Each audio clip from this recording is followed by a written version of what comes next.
Joining me right now on what comes next for Epstein's victims, as well as any of his co-conspirators, attorney Misty Marris. Good to see you back here, Misty. Yeah, thank you. Okay, so they still want some closure here. Does the case continue on even though he's dead? Look, the criminal case is obviously over. Epstein's dead, but there could potentially be civil liability. We've already heard from some high-profile lawyers saying that they're going to be filing civil actions against Epstein's estate. So there will be the opportunity to at least get some of their story out there to the extent that that's somehow cathartic. The investigation itself, right? The investigation. To figure out who else was involved, who else...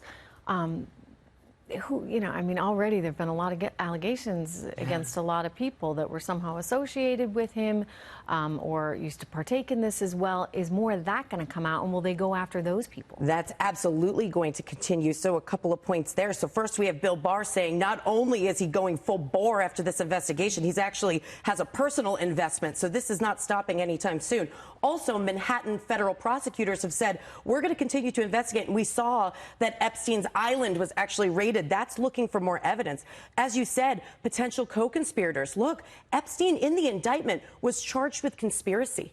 That means prosecutors already have their eye on some people that just have not yet been charged. So now those people, look, they're going to be in the limelight from the prosecutor's perspective. Epstein was the big fish. Who knows who else is out there and what evidence we're going to see from this continued investigation to get some justice from some of these potential co-conspirators. So you mentioned civil liabilities. I mean, what happens to his estate right now? So right now, his estate goes whatever he has. If he has a will, that's what's going to happen. However, the plaintiffs in those cases, those victims, can bring actions against the estate and potentially collect monetary damages. Okay. Also, to the extent that he has a mansion that's worth just an astronomical amount of money, there's a mechanism under the law where the feds can actually say this property must be forfeited because it was in furtherance of his crime. So they would have to detail how that is true. If his victims were brought back to the mansion, which are some of the allegations, that could be forfeited and put into a fund